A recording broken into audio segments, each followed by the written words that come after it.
ninkan la'aantiisa dunidu ma aysan ogaateen in xarun sir ah oo lagu sameeyo hubka nukliyeerka ee wax kumaada ay dhisanayso dowladda Iiraan.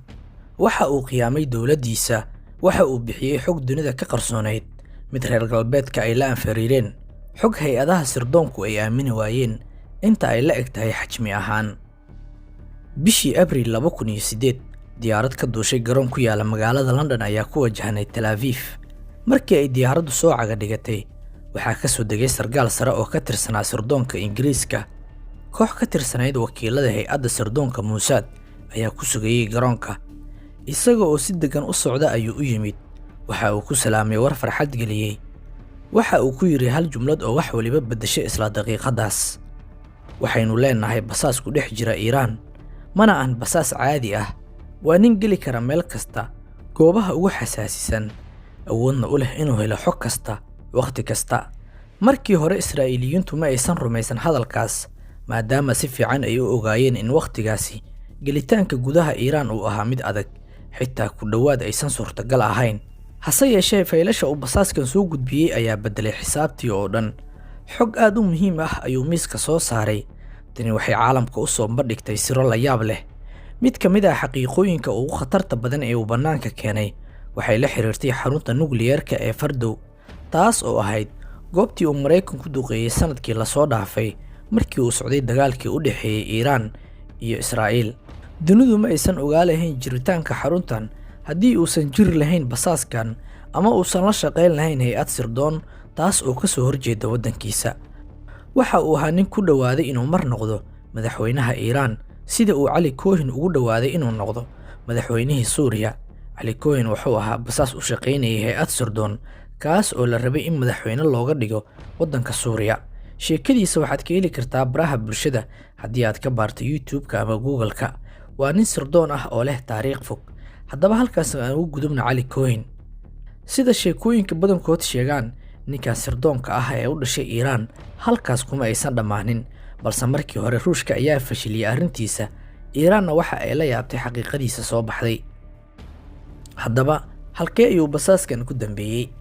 Tani waa qisada basaaskii ugu khatarta badnaa ee ka soo baxa gudaha Iiraan, laguna daray liiska basaasiintii ugu halista badnaa ee ay diiwaan gelisay dowladda Iiraan.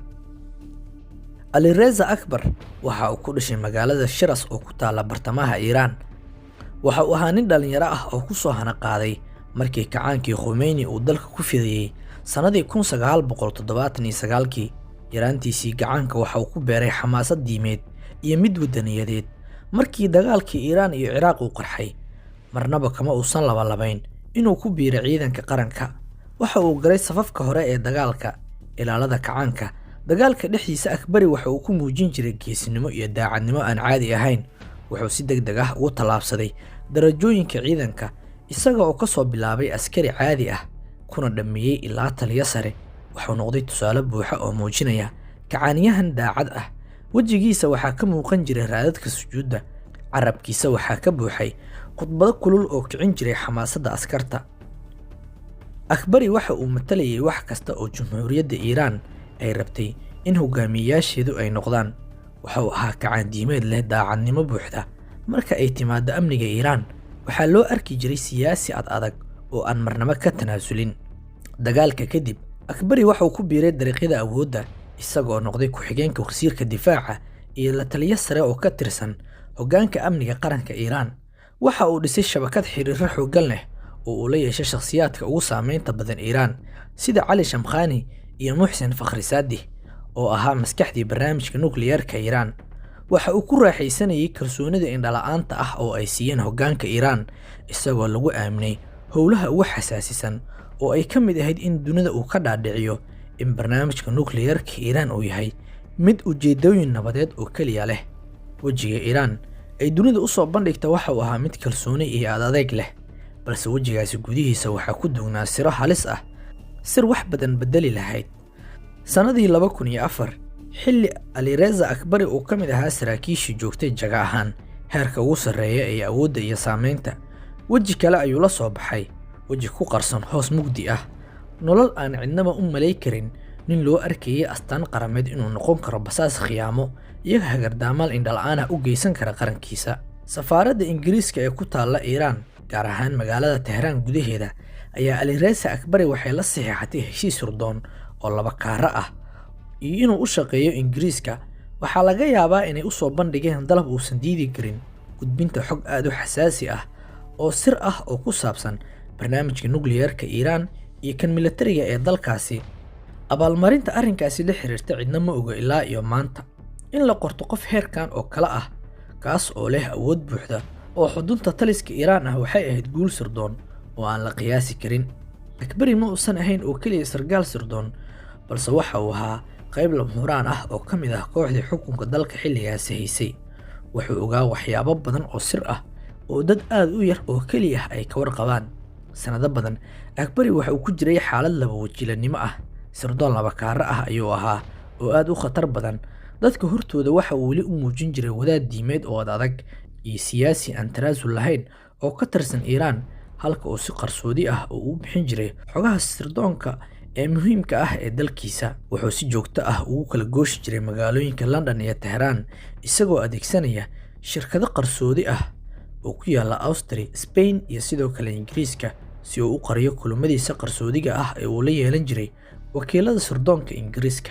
xogta uu Akbari bixin jiray waxay lahayd qiimo aan la qiyaasi karin. waxay daaha ka rogtay faahfaahin sax ah oo ku saabsan barnaamijka nukliyeerka Iiraan oo ay ku jirto jiritaanka xarun hub nukliyeer iyo uranium ah oo qarsoodi ah oo dhulka hoostiisa ku taala, taas oo lagu magacaabo Fardow. Fardow waxay ku taallaa agagaarka magaalada Tehraan ee caasimadda dalka Iiraan.